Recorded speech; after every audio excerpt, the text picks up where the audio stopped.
তো আল্লাহর নবী সাল্লাল্লাহু আলাইহি ওয়াসাল্লামের জন্মকে বলা হয় মিলাদুন নবী। কি বলা হয়? মিলাদুন নবী। আর রসুলের জীবনীকে বলা হয় সিরাতুন নবী। তো যেহেতু রাসূলুল্লাহ সাল্লাল্লাহু আলাইহি ওয়াসাল্লাম রবিউল আউয়াল মাসে জন্মগ্রহণ করেছেন, তো রবিউল আউয়াল মাসের 12 তারিখ আসলে আমাদের সমাজের এক শ্রেণীর মানুষ যারা আশিকে রাসূল দাবি করে, রাসূলের আদর্শিক লোক দাবি করে, তারা বিভিন্ন রকমের র্যালি বার করে, বিভিন্ন রকমের মিছিল বার করে, বিভিন্ন রকমের কেক কাটে, বিভিন্ন রকমের অনুষ্ঠান করে রাসূলুল্লাহ সাল্লাল্লাহু আলাইহি ওয়াসাল্লামের জন্মকে কেন্দ্র করে কিনা বলেন? এবং এটার নাম দেয় ঈদে মিলাদুন নবী। কি নাম দেয়? ঈদে মিলাদুন নবী। অর্থাৎ মিলাদুন নবী মানে তো রাসূলুল্লাহ সাল্লাল্লাহু আলাইহি ওয়াসাল্লামের জন্ম, আর ঈদ মানে হচ্ছে যেটা বারবার ফিরে আসে, হাসি খুশি আনন্দ। অর্থাৎ রাসূলুল্লাহ সাল্লাল্লাহু আলাইহি ওয়াসাল্লামের জন্মকে কেন্দ্র করে যে আনন্দ উৎসব করা হয় এটাকে তারা বলে ঈদে মিলাদুন নবী। সম্মানিত হাজিরিন, এখন রাসূলুল্লাহ সাল্লাল্লাহু আলাইহি ওয়াসাল্লামের জন্মকে কেন্দ্র করে যে ঈদে মিলাদুন নবী পালন করে, এটা কি ইসলাম সমর্থন করে কিনা, রাসূলুল্লাহ সাল্লাল্লাহু আলাইহি ওয়াসাল্লাম করেছেন কিনা বা সাহাবায়ে কেরাম করেছেন কিনা, সেটা আমাদের জানার প্রয়োজন আছে কিনা বলেন? আছে না? কারণ যদি আমরা না জানি তাহলে যেটা ইবাদত না সেটাকে আমরা ইবাদত হিসাবে পালন করব, যেটা গুনাহের কারণ হবে। তো এবার আসেন ঈদে মিলাদুন নবীর ইতিহাস আমরা একটু দেখি। ঈদে মিলাদুন নবীর ইতিহাস যদি আমরা একটু দেখি তাহলে দেখব রাসূলুল্লাহ সাল্লাল্লাহু আলাইহি ওয়াসাল্লামের জমানা, সাহাবায়ে কেরামের জমানা এবং তাবেঈনদের জমানা। কয়টা জমানা? 3টা জমানা, 3টা যুগ। রাসূলের যুগ, সাহাবীদের যুগ এবং তাবেঈনদের যুগ। তো এই 3টা যুগকে বলা হয় হাদিসের পরিভাষায় খায়রুল কুরুন। খায়রুল কুরুনি করনি সুম্মাল্লাযীনা ইয়ালুনাহুম সুম্মাল্লাযীনা ইয়ালুনাহুম। তো এই 3 যুগের কোন যুগে রাসূলুল্লাহ সাল্লাল্লাহু আলাইহি ওয়াসাল্লামের জন্মকে কেন্দ্র করে ঈদে মিলাদুন নবী নামক কোনো অনুষ্ঠান এই পৃথিবীর বুকে তার অস্তিত্বই ছিল না। তাহলে এটার অস্তিত্ব কখন আসলো? 604 হিজরিতে। কত হিজরিতে? 604 হিজরিতে ইরাকের মুসেল নামক শহরে বাদশাহ আবু সাঈদ কুকুবরী নামক এক ব্যক্তি ইরাকের মধ্যে সর্বপ্রথম এক দরবারি আলেমের মাধ্যমে এই ঈদে মিলাদুন নবীর গোড়াপত্তন করেন। তাহলে রাসূলুল্লাহ সাল্লাল্লাহু আলাইহি ওয়াসাল্লামের হিজরতের 600 বছর পর যে জিনিসটার অস্তিত্ব এসেছে, এটা কি ইসলামের কোনো ইবাদত হতে পারে? কখনোই না।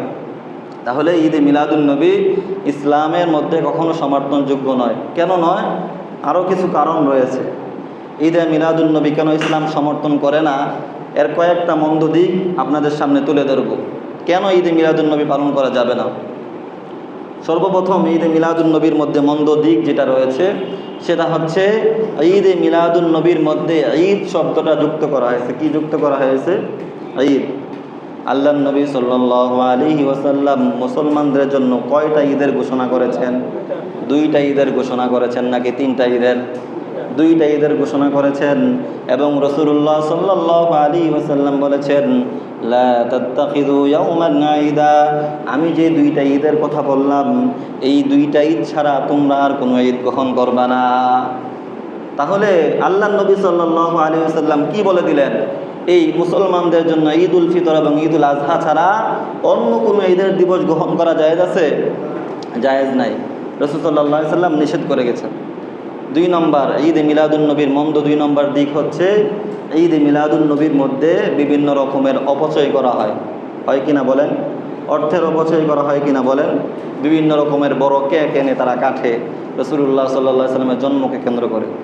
আর অপচয় করা ইসলামে জায়েজ আছে? কোনো প্রকারের অপচয় ইসলামের মধ্যে জায়েজ নেই। আপনি ওযু করতে গেছেন, পানি একটু বেশি করবেন, অপচয় করবেন না। যে কোনো প্রয়োজনীয় অতিরিক্ত জিনিস অপচয় করা ইসলামে সম্পূর্ণরূপে নিষেধ। তাহলে ঈদে মিলাদুন নবীর 2 নম্বর মন্দ দিক এটা। 3 নম্বর মন্দ দিক, ঈদে মিলাদুন নবী অর্থাৎ নবী সাল্লাল্লাহু আলাইহি ওয়াসাল্লামের জন্মকে কেন্দ্র করে জন্মদিন পালন করা, কেক কাটা, এই সমস্ত বিষয়গুলো ইহুদি, খ্রিস্টান আর বিধর্মীদের থেকে মুসলমানরা গ্রহণ করেছেন। জোরে বলেন নাউজুবিল্লাহ। কীভাবে? প্রতি বছর 25শে ডিসেম্বর, কত তারিখ? 25শে ডিসেম্বর খ্রিস্টানরা হজরতে ঈসা আলাইহিস সালাতু ওয়াস সালামের জন্মদিন পালন করে কিনা? ক্রিসমাস ডে প্রতি বছর 25শে ডিসেম্বর তারা হজরত ঈসা আলাইহিস সালাতু ওয়াস সালামের জন্মকে কেন্দ্র করে জন্মদিবস পালন করে। এবং হিন্দুরা প্রতি বছর 8 ভাদ্র শ্রীকৃষ্ণের জন্মকে উপলক্ষ করে তারা জন্মাষ্টমী নামক অর্থাৎ জন্মদিন তারা পালন করে। তাহলে ইহুদি খ্রিস্টানরা যে জিনিসটা পালন করতে পারে, এটাকে মুসলমান কখনো পালন করতে পারে? এগুলো হচ্ছে ইহুদি খ্রিস্টান এবং বিধর্মীদের কালচার। মুসলমানরা কখনো ইহুদি খ্রিস্টান আর বিধর্মীদের কালচার কখনো অনুসরণ করতে পারবে না। এবং রাসূলুল্লাহ সাল্লাল্লাহু আলাইহি ওয়াসাল্লাম বলেছেন, কোনো ব্যক্তি যদি বিধর্মীদের রীতিনীতি অনুসরণ করে, তাদের কালচার অনুসরণ করে, তাদের সাথে সাদৃশ্যতা অবলম্বন করে, তাহলে তাদের সাথেই তাদের হাসর নাসর হবে, নাউজুবিল্লাহ। তাহলে জন্মদিন পালন করা, রাসূলুল্লাহ সাল্লাল্লাহু আলাইহি ওয়াসাল্লামের জন্মকে কেন্দ্র করে, এগুলো হচ্ছে ইহুদি খ্রিস্টানদের কালচার। 4 নম্বর ঈদে মিলাদুন্নবীর মধ্যে মন্দ যে দিকটা রয়েছে, সেটা হচ্ছে ঈদে মিলাদুন্নবীর মধ্যে তারা মিলাদ ক্যাম্প করে। কি করে? মিলাদ ক্যাম্প করে, মিলাদ করে এবং মিলাদের সময় দাঁড়িয়ে যায়। দেখেছেন কিনা? মিলাদ করার সময় দাঁড়িয়ে যায় এবং তাদের ধারণা হচ্ছে রাসূলুল্লাহ সাল্লাল্লাহু আলাইহি ওয়াসাল্লাম তারা যখন মিলাদ পড়ে তখন রসুল তাদের কাছে আসেন, নাউজুবিল্লাহ মিন যালিক। এবং এটা তারা সম্মানের বিষয় মনে করে যে আমরা দুরূদ পড়তেছি আর রসুল আমাদের কাছে আসতেছেন। আচ্ছা, এটা সম্মানের বিষয় কিভাবে হয়? আমরা একটা উদাহরণ দেই। আপনি কোনো একজন ব্যক্তিকে একটা হাদিয়া দিবেন, উপহার দিবেন, গিফট দিবেন। এই গিফটটা যদি আপনি তার বাড়িতে কোনো মাধ্যমে, কারো মাধ্যমে পাঠিয়ে দেন, এটা তার জন্য সম্মানের হবে? নাকি আপনি যদি ওই ব্যক্তিকে ফোন করে বলেন যে তুমি আমার বাসায় আসো, আমার থেকে গিফট নিয়ে যাও, তাকে কষ্ট করে আপনি আনানেন আপনার গিফট নেওয়ার জন্য, তাহলে কোনটা বেশি সম্মানের? প্রথমটা না দ্বিতীয়টা? প্রথমটা না? প্রথমটা বেশি সম্মানের। কারণ সম্মানের সহিত আপনি তার জায়গায়, তার বাসায় আপনি তার গিফটটা, তার হাদিয়াটা পৌঁছে দিয়েছেন, এটাই সম্মানের বিষয়। তো রাসূলুল্লাহ সাল্লাল্লাহু আলাইহি ওয়াসাল্লামের উপর দুরূদ পড়ে আর তারা ধারণা করে রাসূলুল্লাহ সাল্লাল্লাহু আলাইহি ওয়াসাল্লাম তাদের কাছে আসেন তাদের দুরূদের উপহার গ্রহণ করার জন্য, নাউজুবিল্লাহ মিন যালিক। অথচ হাদিসের মধ্যে আসছে রাসূলুল্লাহ সাল্লাল্লাহু আলাইহি ওয়াসাল্লাম বলেন, পৃথিবীর যে কোনো প্রান্তে যখন কোনো মুসলমান দুরূদ শরীফ পড়ে, রাসূলুল্লাহ সাল্লাল্লাহু আলাইহি ওয়াসাল্লামের উপর দুরূদ পড়ে, তখন ফেরেশতারা সেই দুরূদ নিয়ে আল্লাহর নবী সাল্লাল্লাহু আলাইহি ওয়াসাল্লামের কাছে হাজির হন এবং যে ব্যক্তি দুরূদ পড়েছে তার নাম এবং তার পিতার নাম সহ উল্লেখ করে দেন, সুবহানাল্লাহ। তাহলে হাদিসের মধ্যে আমরা দেখতে পাই রসুল বলেছেন কেউ দুরূদ পড়লে তার দুরূদ পৌঁছে দেওয়া হয়। আর ঈদে মিলাদুন্নবী নামক যে সমস্ত মানুষ এগুলো তারা সমাজের মধ্যে প্রতিষ্ঠা করতে চায়, তারা বলে যে তারা যখন দুরূদ পড়ে মিলাদ কিয়াম করে দাঁড়িয়ে যায়, রসুল সাল্লাল্লাহু আলাইহি সাল্লাম নাকি তাদের কাছে দুরূদ নেওয়ার জন্য আসে। তাহলে এটা হাদিসের সাথে মিলেছে কিনা? হাদিসের সাথে তাদের আমল হয় নাই। হাদিসে বলেছে নিয়ে যাওয়া হয় আর তারা বলে তাদের কাছে দিয়ে আসে এবং তারা রাসূলুল্লাহ সাল্লাল্লাহু আলাইহি সাল্লামকে হাজির নাজির মনে করে। জোরে বলেন নাউজুবিল্লাহ। হাজির নাজির কি? হাজির মানে হচ্ছে যিনি সব জায়গায় উপস্থিত থাকতে পারেন একসাথে। বলেন আল্লাহ ছাড়া এটা কারো পক্ষে সম্ভব? কারো পক্ষে সম্ভব না, এটা একমাত্র আল্লাহ তাআলার সিফত। নাজির, নাজির মানে যে দেখে, সর্বদাই দেখে। তো এই সর্বদা দেখতে পারেন কে? বলেন কে? আল্লাহ ছাড়া কোনো মানুষ, কোনো মাখলুকের ক্ষমতা আছে যে সর্বদা পৃথিবীর সব কিছু দেখবে? কখনো সম্ভব না। এটা আল্লাহ তাআলার সাথে একমাত্র কাজ। এখন এই গুণগুলোকে তারা রাসূলুল্লাহ সাল্লাল্লাহু আলাইহি ওয়াসাল্লামের সামনে নিয়ে রাসূল সাল্লাল্লাহু আলাইহি ওয়াসাল্লামের সাথে ফিট করে, নাউজুবিল্লাহ মিন যালিক, যেগুলো সম্পূর্ণরূপে ইসলামের মধ্যে নিষেধ করা হয়েছে। তাহলে ঈদে মিলাদুন্নবীর 4 নম্বর যে খারাপ দিকটা আমরা বললাম সেটা হচ্ছে ঈদে মিলাদুন্নবীর মধ্যে তারা রাসূলুল্লাহ সাল্লাল্লাহু আলাইহি ওয়াসাল্লামকে হাজির নাজির মনে করেন এবং মিলাদ পড়ার সময় তারা দাঁড়িয়ে যান আর বলেন যে আমরা রসুলের সম্মানে দাঁড়িয়েছি। অথচ রাসূলুল্লাহ সাল্লাল্লাহু আলাইহি ওয়াসাল্লাম হাদিসের মধ্যে বলেছেন পৃথিবীর যে কোনো প্রান্তে কোনো ব্যক্তি যখন দুরূদ পড়ে সেই দুরূদ শোনার জন্য রসুল আসেন না, বরং রসুলের কাছে ফেরেশতারা সেই দুরূদ নিয়ে যায়। বলেন সুবহানাল্লাহ।